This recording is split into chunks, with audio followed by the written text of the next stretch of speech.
دوستو ہمارے چینل نعت عابد نیموی کو لائک اور سبسکرائب کر کے ہماری حوصلہ افزائی فرمائیں۔ کرناٹک کے اندر ہائی کورٹ نے فیصلہ دیا، حجاب کے خلاف دیا، اور یہ کہتے ہوئے دیا، ذرا میں آپ کو سنانا چاہتا ہوں، یہ کہتے ہوئے دیا کہ حجاب قرآن سے یہ معلوم ہوتا ہے کہ حجاب لازمی چیز نہیں، ضروری نہیں۔ میرے مسلمان بھائیوں، آپ کان کھول کر سن لیں، آپ صاحب پور کمال کے رہنے والے ہیں، آپ پورہ بستی کے رہنے والے ہیں، یہ صاف صاف آپ سے گویا ہو کہ یہ جج، ان میں ایک مسلم جج بھی تھی، لیڈی مسلم جج، لیکن ان کا حلیہ دیکھ کر کے یہ پتہ نہیں چلے گا کہ وہ مسلمان ہے۔ اور آج کے جو جج ہیں وہ قرآن نہیں پڑھتے، ذرا غور کیجئے گا، آج کے جج قرآن نہیں پڑھتے، وہ حدیث کی اسٹڈی نہیں کرتے، وہ دیکھتے ہیں مسلمان کیسا ہے، وہ مسلمانوں کو پڑھتے ہیں۔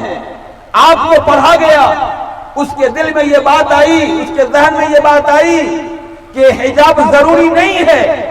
اگر حجاب ضروری ہوتا ایمان والوں کے لیے، اگر پردہ ضروری ہوتا مسلمانوں کے لیے، تو بہت ساری مسلم عورتیں بے پردہ باہر نہیں نکلتی۔ بات صحیح یا غلط؟ ہمارے وہ جج دیکھ رہے ہیں کہ مسلم مرد تو بغیر داڑھی کے باہر ہیں، بغیر ٹوپی کے باہر ہیں، تو معلوم ہوا کہ داڑھی بھی اسلام میں ضروری نہیں۔ یہ بات آنے والی، اس کو آپ نوٹ کر کے رکھ لیں۔ ایک وقت ایسا آئے گا کہ کہا جائے گا کہ اسلام میں داڑھی ضروری نہیں ہے، پگڑی ضروری نہیں ہے، ٹوپی ضروری نہیں ہے۔ کیوں؟ اس لیے کہ وہ ہمیں دیکھ رہے ہیں اور پھر فیصلہ کر رہے ہیں۔ تو اسلام کو نقصان جج سے پہنچ رہا ہے یا ہم سے پہنچ رہا ہے؟ ہم سے پہنچ رہا ہے۔ آج سے یہ ارادہ کریں کہ انشاءاللہ بچوں کے انعامات سپرد کرنے کے سلسلے میں جو یہ پروگرام کیا گیا ہے، آپ کے لیے ایک یادگار پروگرام بن جائے، کہ یہ ارادہ کریں کہ انشاءاللہ ہم اپنی داڑھی میں اسطورہ نہیں لگوائیں گے، انشاءاللہ اپنی داڑھی میں اسطورہ نہیں لگوائیں گے۔ دوسری چیز یہ ہے، میں آپ سے کہتا ہوں، ہو سکتا ہے کہ دل میں برا لگے، لیکن نہیں، برا لگنے کی بات نہیں ہے۔ اگر ایسی بات ہوتی تو پھر قرآن کے اندر ہر اچھی چیزیں دے دی جاتی کہ جس سے کسی غیر مسلم کو بھی برا نہ لگے، لیکن نہیں، ایسا نہیں ہے۔ ہم اپنے ذہن کو، اپنے دماغ کو خالی کر کے سنیں۔ ایک بات تو یہ ہو گئی۔ دوسری چیز کو دیکھیے، آج ہم یہ کوشش کرتے ہیں کہ ہماری سرکاریں، وہ سرکاریں، وہ سرکاریں نہیں۔ اگر ہم چاہتے ہیں کہ ہمارا ملک ہو یا دنیا میں کہیں بھی کسی خطے میں ہو، اگر ہم چاہتے ہیں امن پھیلے، شانتی پھیلے، تو پھر ہمیں کیا کرنا ہوگا؟ 5 وقت نماز اہتمام کے ساتھ پڑھنا ہوگا۔ انشاءاللہ تیار ہیں؟ 5 وقت انشاءاللہ نماز پڑھیں گے پابندی کے ساتھ۔ اللہ ہمیں بھی توفیق دے، آپ کو بھی توفیق دے۔ یہ نماز ہتھیار ہے۔ کیا ہے یہ؟ بھائی بولیے، ہتھیار ہے۔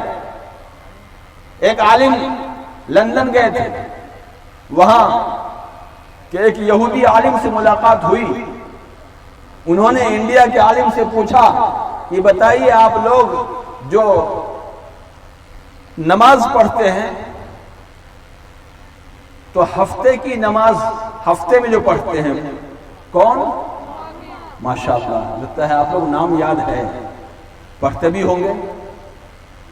جمعہ جو آپ لوگ پڑھتے ہیں ہفتے کی نماز، جتنی سنکھیا، جتنی تعداد ہفتے کی نماز میں ہوتی ہے، کیا اتنی تعداد صبح کی نماز میں ہوتی ہے؟ تو عالم صاحب نے جواب دیا کہ نہیں، ہفتے کی نماز میں تو مسجد بھر جاتی ہے، یعنی نیچے تو نیچے چھت بھی کم پڑ جاتی ہے، لیکن صبح کی نماز میں مسجد ویران رہتی ہے، ایک دو صف بمشکل پورے ہو پاتے. تو کیا کہا اس عالم نے, یہودی عالم نے کہا کہ خدا کا شکر ہے. دیکھیے ذرا, خدا کا شکر ہے. تو انڈیا کے عالم نے پوچھا کہ یہ کس بات پر شکریہ؟ کہا کہ ہماری کتابوں میں لکھا ہوا ہے, ذرا غور کیجئے گا, ہماری کتابوں میں لکھا ہوا ہے کہ آخری پیغمبر, انتم رشی کے ماننے والے لوگ, آخری رشی, آخری پیغمبر, انتم رشی کے ماننے والے لوگ جتنی سنکھیا میں, جتنی تعداد میں ہفتے کی نماز پڑھتے ہیں, اگر اتنی تعداد میں صبح کی نماز پڑھنے لگیں تو پھر غیر مسلم خود بخود مٹ جائیں گے. ان کو مٹانے کے لیے کسی ہتھیار کی ضرورت نہیں ہے. ذرا خود غور کیجئے, آج ہر جگہ کا یہ عالم ہے یا نہیں, ہر جگہ کی یہ پوزیشن ہے یا نہیں کہ مسجدیں ویران ہیں. یہاں تک کہ ایسی مسجد ہمارے بہار کے اندر خود ہے جہاں سے صرف رونے کی آواز کونے سے آتی تھی. فجر کی نماز میں صرف امام اور مؤذن, باقی کوئی مقتدی نہیں. اسی لیے علامہ اقبال نے کہا ہے, مسجد تو بنا دی شب بھر میں, مسجد تو بنا دی شب بھر میں, ایمان کی حرارت والوں نے, مسجد تو بنا دی شب بھر میں, ایمان کی حرارت والوں نے, من اپنا پرانا پاپی تھا, من اپنا پرانا پاپی تھا, برسوں میں نمازی بن نہ سکا, من اپنا پرانا پاپی تھا, برسوں میں نمازی بن نہ سکا. کس درد کے ساتھ انہوں نے یہ شعر لکھا ہوگا کہ آج پڑھنے والا بھی پڑھتا ہے تو اس کے رونگٹے کھڑے ہو جاتے ہیں, سننے والے بھی سنتے ہیں تو ان پہ کب کبھی طاری ہو جاتی ہے. وہ درد کیا درد ہوگا, آج ہم کیا اس پہ کھڑے اتر رہے ہیں؟ ذرا غور کیجئے گا. اس لیے یہ نماز ہمارے لیے ہتھیار ہے. ہم کوشش کریں کہ ہم اپنے محلے سے, اپنے گھر سے ہر 14 سال کے نوجوان کو جگائیں گے اور نماز کے لیے آمادہ کریں گے. یہ امام صاحب کی ذمہ داری نہیں ہے, یہ جماعت کے ساتھیوں کی ذمہ داری نہیں ہے, یہ ہر اس گارڈین کی ذمہ داری ہے جو اپنے گھر کا مالک ہے. تو کیا ہم لوگ تیار ہیں اس کے لیے؟ ہم اپنے اپنے گھر سے 14 سال کے بچوں کو, زیادہ چھوٹے نہیں ہوں, اس لیے کہ دو طرح کے لوگوں کو مسجد میں آنے سے روکا گیا ہے. کون دو طرح؟ ایک پاگل کو روکا گیا ہے کہ پاگل مجنون مسجد نہ جائیں. کیوں؟ اس لیے کہ اگر پاگل مسجد چلا گیا تو مسجد اللہ کا گھر نہیں ہوگا, پھر وہ پاگل خانہ بن جائے گا. اس لیے پاگل مسجد نہ جائیں, ان کو روکا گیا. ایسے ہی بچے جو چھوٹے چھوٹے بچے ہیں وہ مسجد نہیں جائیں. کیوں؟ یہ بچے اگر جائیں گے تو پھر کھیل کا میدان ہو جائے گا. دیکھتے ہی ہوں گے جب بچے جمعہ میں جاتے ہیں تو کیا ہنگامہ بپا ہوتا یا نہیں. ان بچوں کو ہماری بستی کے اندر پہلے زمانے میں, یعنی آج سے 50 سال پہلے کی بات ہے, میں نے دیکھا نہیں, میں نے سنا ہے, اس لیے کہ ہماری عمر اتنی ہے ہی نہیں. تو ایک دربان رہتا تھا ہر نماز کے وقت میں گیٹ پر, اور ایک لاٹھی اس کے ہاتھ میں جو ہوتی تھی, اس لاٹھی سے ماپ کر کے بچے کو اندر جانے دیا جاتا تھا. جو اس لاٹھی سے چھوٹا ہوتا اس کو باہر, کہ نہیں تم اس لائق ابھی نہیں ہو. لاٹھی کبھی کبھی تو ایسا بھی ہوتا تھا کہ جو بونا ہوتا تھا وہ بھی چھٹ جاتا تھا، وہ بھی چھٹ گیا۔ وہ کہتا تھا کہ بھائی ہم بالغ ہو چکے ہیں، ہم پر نماز فرض ہے۔ کہا تم لاٹھی کے برابر نہیں ہو، یہ لاٹھی فیصلہ کرتی تھی۔ تو انشاءاللہ ہم لوگ اپنے محلے کا جائزہ لیں گے اور اپنی اپنی ذمہ داری پوری کریں گے کہ کوئی بھی بالغ مرد اپنے گھر کے اندر نماز کے وقت میں نہ ہو۔ اور ہماری ماں بہنیں اگر سن رہی ہیں تو ان سے بھی گزارش ہے، آپ کے بچے اگر بالغ ہیں، آپ نماز کے وقت میں اپنے گھر سے باہر بھیجیے مسجد کے لیے، مسجد جائے یا نہ جائے، لیکن آپ اس کو اپنے گھر میں رہنے مت دیجیے نماز کے وقت۔ اگر آپ یہ کر لیجئے گا تو یاد رکھیں، یہ آپ کا ایسا کرنا آپ کی زندگی میں 4 چاند لگا دے گا۔ اور جب آپ ایسا کریں گے تو پھر نماز تو ضرور پڑھیں گے، کیونکہ ہماری ماں بہنیں روزہ رکھنے میں بڑی آگے رہتی ہیں اور نماز پڑھنے میں پیچھے، منت مانگتی ہیں میرا فلاں کام ہو جائے گا تو ہم روزہ رکھیں گے، نماز نہیں ہوئی۔ ایسا بھی ہوا ہے، لیکن بغیر نماز کے کوئی روزہ رکھے تو کیا روزہ قبول ہے؟ قبول نہیں۔ تو آج ضرورت اس بات کی ہے کہ ہم سمجھیں، ہم جاگیں، ہمیں جاگنا ہے۔ آج لوگ ہر ایک قوموں کو بیدار کرنے والے کر رہے ہیں اور ہم ہیں کہ بس سوئے ہوئے۔ تو پھر کب جاگیں گے؟ جب یہ قیامت کے لیے سور پھونک دیا جائے گا تب ہمیں پہلے جاگنا ہے۔ اور جس دن جاگ گئے تو پھر دیکھیے، یہ صرف دیش نہیں پوری دنیا جاگ جائے گی، صرف ہمارے جاگنے کی دیری۔ تو انشاءاللہ ہم لوگ فجر میں جاگیں گے نا، انشاءاللہ جتنی تعداد ہماری جمعہ میں ہوتی ہے فجر میں کرنے کی کوشش کریں گے یا نہیں کریں گے؟ انشاءاللہ۔ میرے بھائیوں اب میں بتاتا ہوں، آج کل یہ سوال اٹھتا ہے پردے کو لے کر کے، پردہ، وہ لوگ پردے پہ آواز اٹھاتے ہیں جن کی ماں بہنیں گھروں کے اندر، ان کے گھروں کے اندر ننگی رہتے ہیں، جن کی ماں بہنیں گھروں کے اندر ان کے ننگی رہتی ہیں، وہ آواز اٹھاتے ہیں، کیونکہ انہیں تو ماحول انہیں ویسا ملا ہوا ہے تو وہ چاہتے ہیں پوری دنیا ویسی ہی ہو جائے۔ لیکن ہمیں ایشور نے بنایا ہے، ہمیں یہ دیکھنا ہے کہ ایشور نے ہمیں کیا کہا ہے، پردہ کرنا ہے یا نہیں کرنا ہے۔ ایشور نے کیا کہا ہے وہ دیکھیے، قرآن کے اندر بھی سورہ نور میں، سورہ احزاب کے اندر بھی یہ باتیں آئی ہیں کہ مردوں کو پہلے پردے کے لیے کہا گیا ہے، عورتوں کو بعد میں کہا گیا ہے، مرد پہلے عورتیں بعد میں۔ نبی کو کہا گیا ہے کہ آپ اپنی عورتوں کو بتا دیں، اپنی بیٹیوں کو بتا دیں، مومنوں کی عورتوں کو بتا دیں وہ پردے میں رہیں، اپنی اوڑھنی، اپنے دوپٹے کے ایک حصے کو سر پہ رکھ لیں، اپنے اوپر رکھ لیں۔ یہ کیا ہے؟ یہ پردہ ہی تو ہے۔ اور پھر یہ صرف قرآن نہیں کہتا، یہ لوگ ڈھنڈورا پیٹتے رہتے ہیں کہ ہم سناتن دھرمی ہیں۔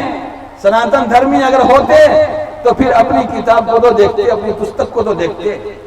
رگ وید کے اندر، رگ وید ادھیائے، رگ وید منڈل نمبر 8 سکت نمبر 19 منتر نمبر 33 میں بھی لکھا ہوا ہے کہ اے مہیلاؤں، برہما نے تمہیں مہیلا بنایا ہے، اے مہیلاؤں، برہما نے تمہیں مہیلا بنایا ہے، اس لیے اپنی نین کو، اپنی آنکھ کو نیچی رکھو، اوپر نہیں، اپنے پیر کو سمیٹے ہوئے رکھو، اور ایسا وسر پہنو، ایسا لباس پہنو کہ کوئی اجنبی تمہارے شریر کو نہ دیکھ سکے۔ تو یہ پردہ نہیں تو اور کیا ہے؟ صرف قرآن نہیں کہتا پردے کے بارے میں، وید بھی کہتی ہے، رگ وید نے اعلان کر کے کہا ہے کہ مہیلاؤں کو پردہ کرنا ہے۔ دوسری چیز، پردہ مرد نہ کرے، عورت کرے، پردہ پروش نہ کرے، مہیلا کرے۔ یہ کیا انصاف ہے؟ بھائی بولیے، نہیں ہے. ہر عقل مند آدمی کہے گا کہ نہیں یہ انصاف نہیں ہے کہ مرد پردہ نہ کرے اور عورت کرے, مہیلا پردہ کرے پروش نہ کرے, یہ انصاف نہیں.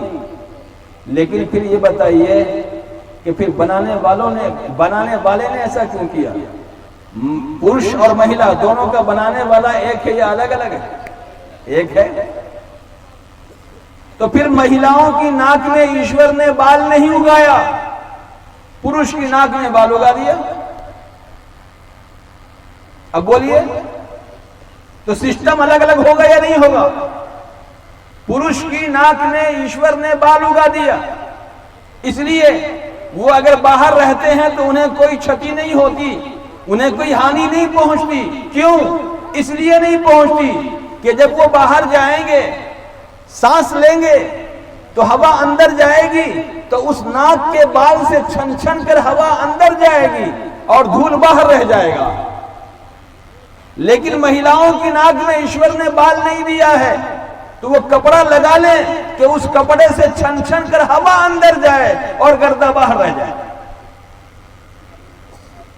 اب خود سوچئے, یہ ناک میں بال سرکاریں پیدا کرتی, نیتا پیدا کرتے ہیں, یہ ایشور کی طرف سے ہے, ایشور پردت ہے.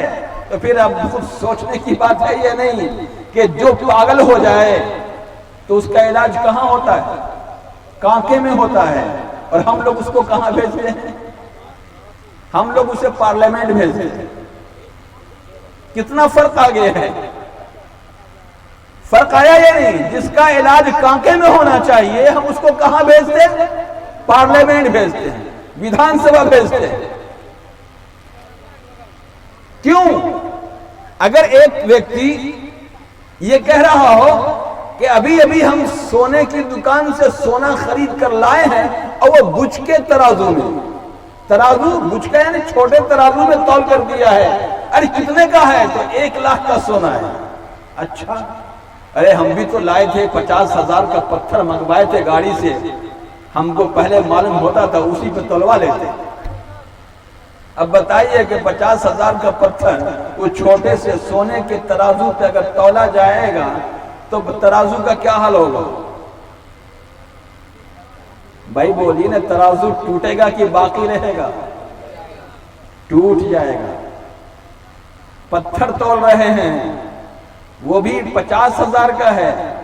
1 لاکھ کا سونا جب تولا جا سکتا ہے تو 50,000 کا پتھر تولنے میں کیا ٹوٹ جائے گا؟ ٹوٹ جائے گا. ایسے ہی ایشور نے ہماری بدھی کو سیمت کر دیا ہے. لمٹ ہے, ایک بندھن تک ہے, یعنی ایک سیمت ہے کہ ہماری ایک سیما ہے کہ ہم اس سے آگے نہیں سوچ سکتے. اگر ہم اس سے آگے سوچیں گے تو پھر کیا ہوگا معلوم ہے؟ ہماری عقل ٹوٹ جائے گی, اور جب عقل ٹوٹ جائے گی تو ہم پاگل ہو جائیں گے. ہوگا یا نہیں؟ آج ایسے ہی ہو رہا ہے. آج لوگ اپنے آپ کو اتنا بدھیمان سمجھنے لگے ہیں, عقل مند سمجھنے لگے ہیں کہ اب جو چاہتے وہ بک دیتے, جو چاہتے وہ بک دیتے. اس لیے میرے بھائیوں, آج یہ جاننے کی ضرورت ہے کہ بھائی یہ ایشور نے ہمیں دیا ہے, مہیلا اور پروش بنایا ہے تو کام الگ الگ بانٹ دیا ہے. اور ایک بات کہہ دوں, اس کے بعد پھر بات کو ختم کرنے کا پریاس کروں گا کہ یہ سناتن دھرمی بھائی اور مسلم بھائی ایک قرآن کے انوسار چلتے ہیں اور ایک وید اور گیتا کے انوسار انہیں چلنا چاہیے, لیکن انہیں بتایا نہیں جاتا, وہ نہیں چلتے. ہماری جو مسجدیں ہیں, مسجد وہ دیکھتے ہیں کہ وہ کس رخ کی ہوتی ہے؟ بھائی بولیے نا, کعبہ رخ. ہمارے دیش کے اندر جہاں بھی مسجد ملے گی اس کا رخ پچھم ہوگا. پچھم کیوں؟ اس لیے کہ خانہ کعبہ پچھم میں ہے. اور اس دیش کے اندر جو پرانے مندر ہیں, نئے نہیں, پرانے مندر ہیں, اس کا بھی رخ پچھم کی طرف ہوتا ہے. تو ہمیں تو بتایا گیا کہ ہماری مسجد کا رخ پچھم اس لیے ہوتا ہے کہ خانہ کعبہ ہے۔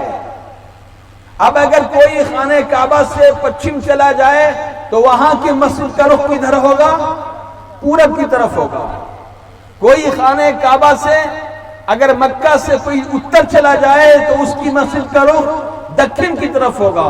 کوئی اگر دکھن چلا جائے تو وہاں کی مسجد کا رخ اتر کی طرف ہوگا۔ ہوگا یا نہیں ہوگا؟ تو معلوم ہوا کہ ہماری مسجدیں پچھم کیوں بنتی ہیں، یہ ہمیں معلوم ہے۔ ہمارے سناتن دھرمی بھائی کو یہ نہیں معلوم کہ ان کے مندر کے رخ پچھم کیوں ہوتا ہے، یہ انہیں نہیں معلوم۔ دوسری بات، جب حاجی لوگ حج کرنے کے ارادے سے جاتے ہیں تو وہ کون سا کپڑا پہنتے ہیں؟ احرام پہنتے ہیں۔ احرام وہ سلا ہوا ہوتا ہے یا بنا سلا ہوا؟ بنا سلا ہوا ہوتا ہے۔ ہمارے جو ہندو بھائی تیرتھ یاترا پر جاتے ہیں تو پھر وہ جو کپڑے استعمال کرتے ہیں وہ بھی پہلے بنا سلا ہوا استعمال کرتے تھے، اب تو ہاف پینٹ آ گیا، جگیا، وہ بھی بنا سلا ہوا کپڑا استعمال کرتے ہیں۔ ایسے ہی حاجی لوگ جب جاتے ہیں تو چپل، یعنی جس کے اوپر کا حصہ بالکل کھلا ہوا ہوتا ہے، آج کل ہوائی چپل استعمال میں آتی ہے۔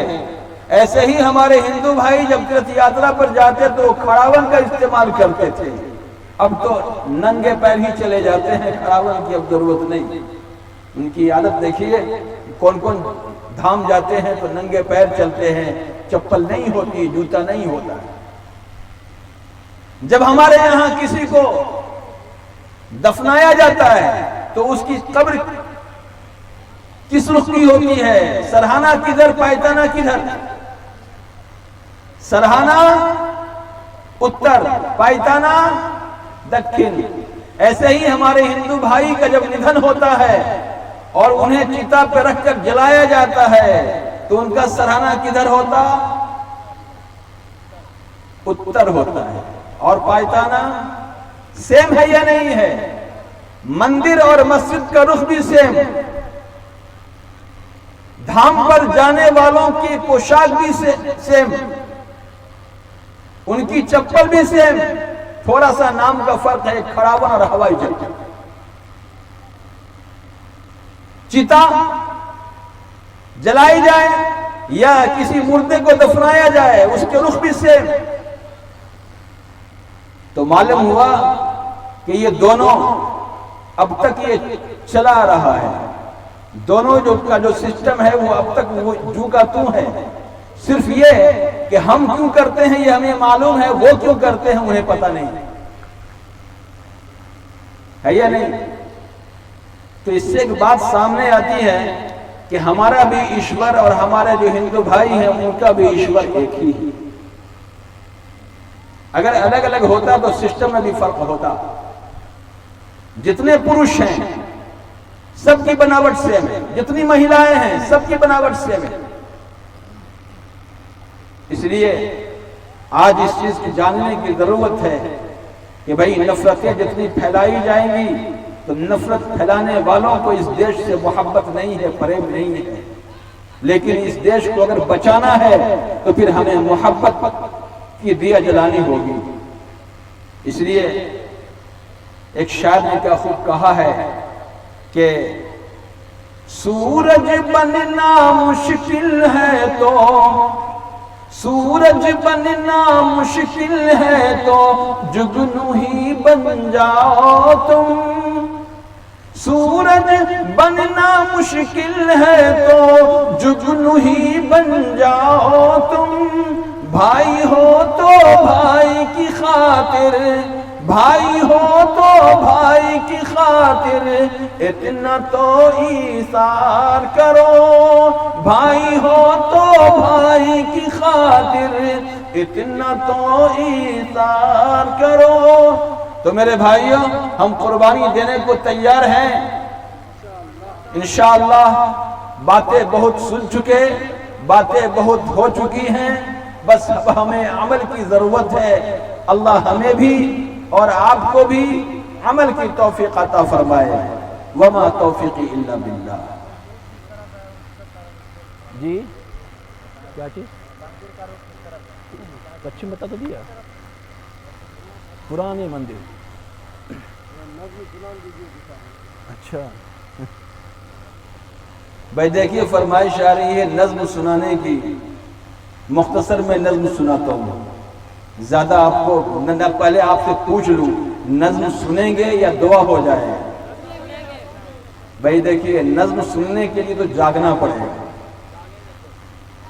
اس لیے کہ ابھی تک تو آپ لوگ سو رہے تھے نظم سننے کے لیے جاگنا پڑے گا جاگنے کا مطلب یہ ہے کہ بنگال کے اندر ایک شاعر اردو میں شعر پڑھ رہا تھا غالباً عابد صاحب گئے ہوں گے اب اردو میں پڑھ رہا تھا تو بنگالی خوب جھوم رہا ہے تو بغل والے نے کوہنی مار کے پوچھی کہہ رہے تھے جھومتا تو اس کو اردو آتی ہے کہا کیا بات کرتے یار ارے ہم چاہے سمجھ میں آئے یا نہ آئے اردو لیکن اتنی تو بات ضرور ہے کہ میرے آقا صلی اللہ علیہ وسلم کی تعریف میں کچھ کہہ رہا ہے تو ہم کیوں نہیں جھومیں تو میرے محترم یہ ایک بات ہے کہ کم سے کم انداز سے تو سمجھ میں آ جائے کہ ہاں بات کیا ہو رہی ہے دوسری چیز یہ ہے کہ ہم لوگ یہ کوشش کرتے ہیں کہ بھائی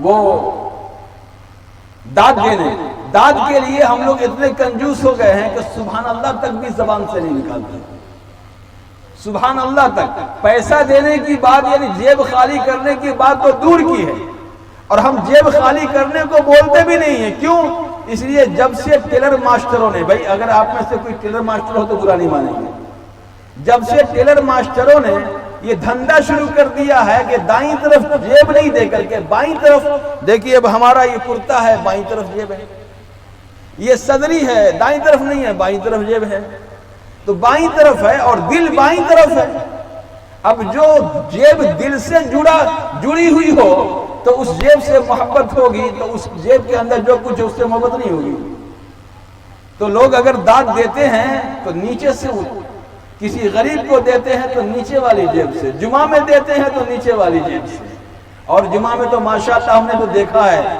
ایسے نکال کر دیکھتے ہیں پہلے کہ پرن کا سکہ ہے کہ نئے کا ہے آپ لوگ تو ایسا نہیں کرتے ہوں گے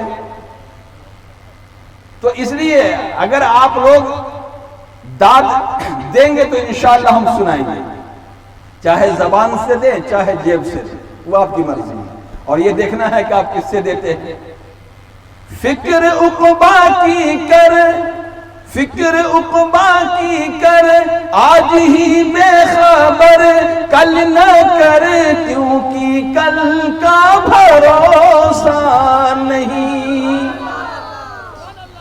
فکر عقبا کی کر آج ہی بے خبر کل نہ کر کیونکہ کل کا بھروسہ نہیں کل نہ آیا کبھی اور نہ آئے گا کل نہ آیا کبھی اور نہ آئے گا کل تو کل ایک پل کا بھروسہ نہیں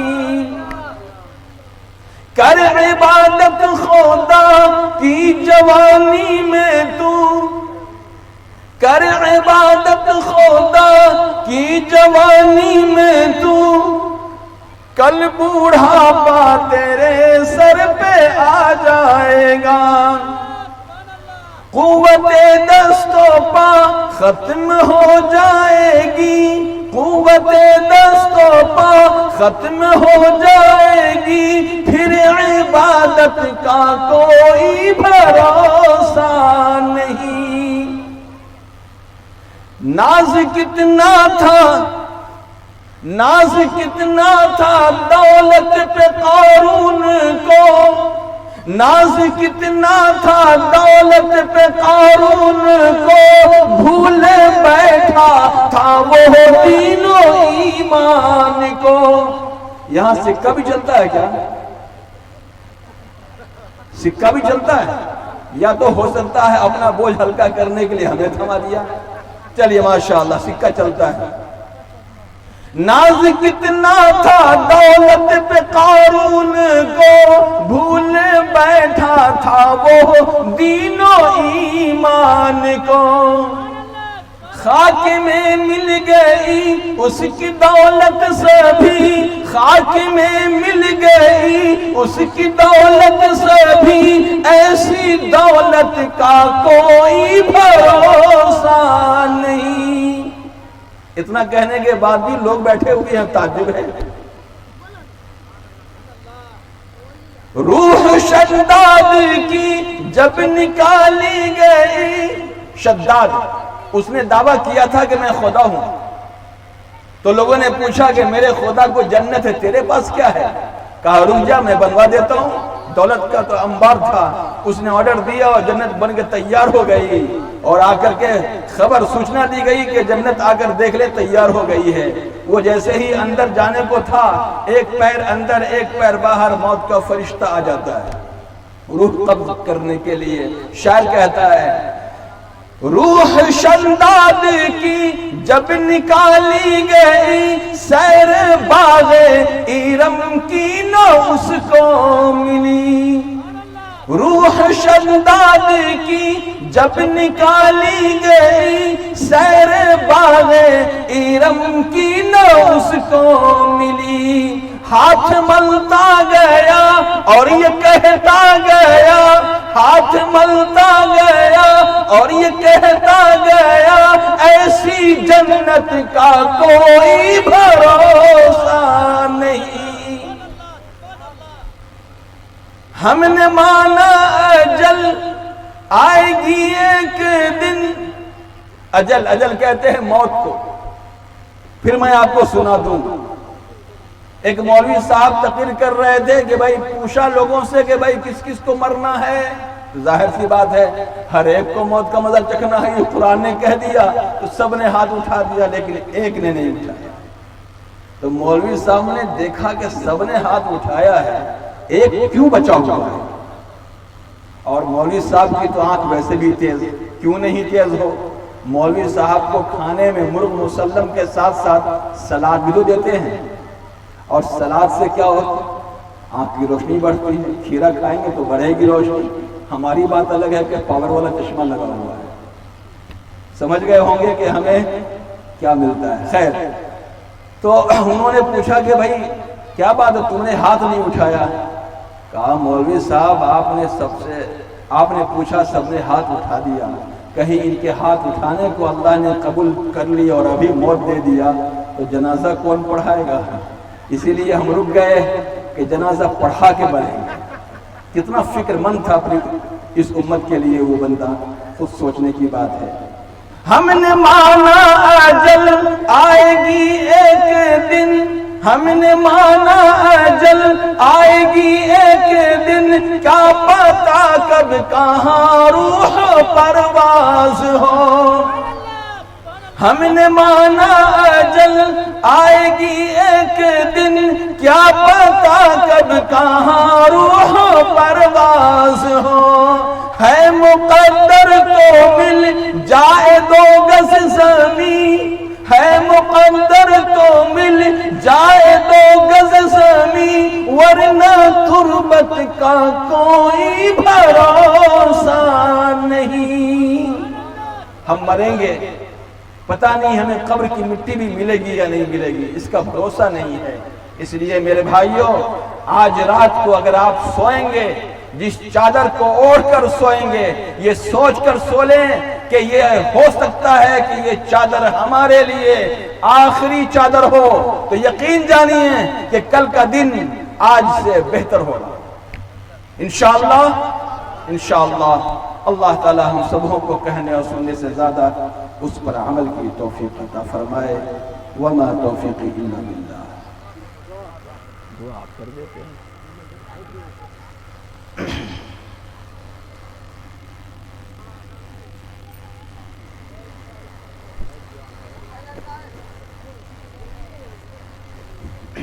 میرے محترم، دعا ہو رہی ہے، لہذا حضرات ایک مرتبہ درود پاک پڑھ لیں۔ اللہم صلی علی محمد وعلی آل محمد کما صلیت علی ابراہیم وعلی آل ابراہیم انک حمید مجید۔ اللہم بارک علی محمد وعلی آل محمد کما بارکت علی ابراہیم وعلی آل ابراہیم انک حمید مجید۔ الحمد لله رب العالمين الرحمن الرحيم مالك يوم الدين الصلاة والسلام على سيد المرسلين محمد وآله وصحبه أجمعين وربنا آتنا في الدنيا حسنة وفي الآخرة حسنة وقنا عذاب النار وقنا عذاب القبر وقنا عذاب الحشر وقنا عذاب الدين وقنا عذاب السكرات جزا الله عنا محمدا ما هو أهله۔ اے اللہ، اس مجلس کے آغاز میں جو قرآن پاک کی تلاوت کی گئی، جو بار بار نعت پاک پڑھی گئی اور جو دین کی باتیں ہوئی ہیں، اے اللہ اس میں جو غلطیاں ہوئی ہیں تو بہتر جانتا ہے، اسے معاف فرما کر اس کی نیکیوں میں اپنی طرف سے مزید کروڑہ کرو ثواب کا اضافہ فرما کر آقا نامدار احمد مصطفیٰ محمد مصطفیٰ صلی اللہ علیہ وسلم کے صدقے و توفیل میں سارے انبیاء کرام کو پہنچا دے، شہداء اعظام کو پہنچا دے، صحابہ کرام کو پہنچا دے، بزرگان دین کو پہنچا دے، عالم اسلام سے جن لوگوں کو تو نے اپنے پاس بلا لیا ہے اس کا ثواب انہیں بھی پہنچا دے۔ اے اللہ، اس بستی سے جن لوگوں کو تو نے اپنے پاس بلایا ہے اس کا ثواب انہیں بھی پہنچا دے۔ اے اللہ یہاں جتنے لوگ حاضر ہوئے ہیں اور تجھ سے کچھ مانگنے کے لیے ہاتھ اٹھائے ہوئے ہیں، اے اللہ ان کے تمام رشتہ داروں میں جن لوگوں کو تو نے اپنے پاس بلایا ہے تیری فہرست میں وہ ہیں، اے اللہ انہیں بھی اس کا ثواب پہنچا دے۔ اے اللہ اگر ان کے گناہوں کو معاف نہیں کیا ہے تو اے اللہ ان کے گناہوں کو معاف فرما دے۔ اے اللہ اگر ان کے گناہوں کو معاف کر رکھا ہے تو جنت میں اعلیٰ سے اعلیٰ مقام نصیب فرما۔ اے اللہ قبر کے اندر سکون نصیب فرما۔ اے اللہ ان کی قبر کو نور سے بھر دے، ان کی قبر کے اندر جنت کی کھڑکیاں کھول دے۔ اے اللہ ہم میں جو پریشان حال ہے ان کی پریشانیوں کو دور فرما۔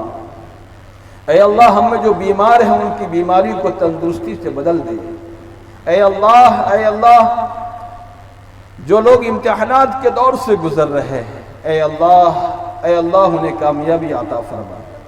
اے اللہ اور ہم ایمان والوں میں جو لوگ آزمائش کے دور سے گزر رہے ہیں، اے اللہ ان کا رحم کا معاملہ فرما، کرم کا معاملہ فرما۔ اے اللہ عالم اسلام میں جہاں جہاں ظلم و جور کے پہاڑ توڑے جا رہے ہیں، اے اللہ اگر ظلم کرنے والے کے حصے میں ہدایت ہے تو ہدایت دے دے۔ اے اللہ اگر ان کے حصے میں ہدایت نہیں ہے تو ان کے شرور و فتن سے ہم تمام مسلمانوں کو محفوظ فرما۔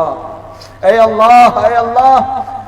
اللہ ہمارے گھروں کے اندر جو بے نمازی ہیں انہیں نمازی بنا دے۔ اے اللہ رمضان کا مہینہ اب سر پہ ہے، اے اللہ اس کی قدر کی توفیق عطا فرما۔ اے اللہ یہاں کے وہ بچے جنہوں نے یہاں دینی تعلیم میں حصہ لیا ہے اور انہیں آج احساس ہوا ہے کہ ہم کون سی تعلیم پا رہے ہیں، اے اللہ جو تعلیم پانے والے ہیں، اے اللہ ان کے علم کو بھی قبول فرما۔ اے اللہ ان کی تعلیم کو قبول فرما۔ اے اللہ اور اس پر عمل کی توفیق عطا فرما۔ اے اللہ انہیں دینی ماحول عطا فرما۔ اور اے اللہ ان پہ جو محنت کرنے والے ہیں، خواہ وہ ہمارے امام صاحب ہوں یا ان کے والدین قربانی دے رہے ہیں، اے اللہ ہر ایک کو دینی ماحول عطا فرما۔ اے اللہ انہیں عقل سلیم سے نواز دے۔ اے اللہ ان کی ہر پریشانیوں کو دور فرما دے۔ اے اللہ اس پروگرام کو جن لوگوں نے اپنی قد و کاوش سے، اے اللہ جنہوں نے اپنی محنت سے اس کو انجام تک پہنچایا ہے، اے اللہ ان کی اس قربانی کو قبول فرما لے۔ اے اللہ ہمارے آنے کو، ہم سبوں کے بیٹھنے کو، سننے سنانے کو قبول فرما لے۔ اے اللہ اس دنیا کے اندر شانتی اور امن کی ضرورت ہے۔ اے اللہ یہ سب تیرے بندے ہیں۔ یونس علیہ السلام کو وہ واقعہ یاد آتا ہے، اے اللہ جب تو نے ان سے کہا تھا کہ تو کمہار کے پاس جا کر کہنا کہ برتن توڑ دے، اس نے توڑنے سے انکار کیا اس لیے کہ اس نے محنت کی تھی، اس نے بنایا تھا، اس لیے اس برتن سے محبت تھی۔ اے اللہ اس دنیا میں رہنے والے بسنے والے ہر انسان تیرا بندہ ہے۔ اے اللہ ہر ایک کو بندگی کا سلیقہ سکھا دے۔ اے اللہ ہر ایک کو بندگی کا سلیقہ سکھا دے۔ اے اللہ ہماری ماں بہنیں، اے اللہ وہ دین سے کافی دور ہیں، اے اللہ انہیں علم سے آراستہ فرما۔ اے اللہ انہیں بھی دینی ماحول عطا فرما۔ اے اللہ ہم لوگوں میں بہت سارے ایسے بھی ہوں گے جو قرض دار ہیں، اے اللہ قرض کی ادائیگی کے لیے سامان مہیا فرما۔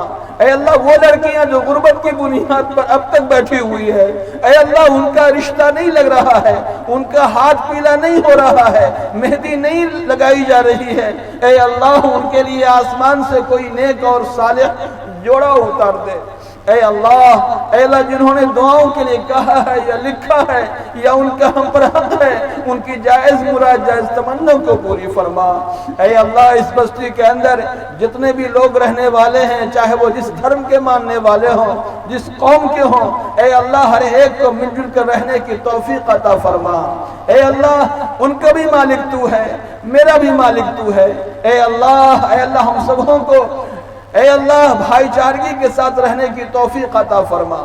اے اللہ ہم لوگوں کے دلوں کے اندر اگر عداوت ہے، دشمنی ہے تو اسے نکال پھینک۔ اے اللہ ہمارے دلوں کے اندر، ہمارے سینوں کے اندر محبت عطا فرما۔ اے اللہ ہم اپنے بڑوں کی عزت کرنے والے بن جائیں، اس کی توفیق عطا فرما۔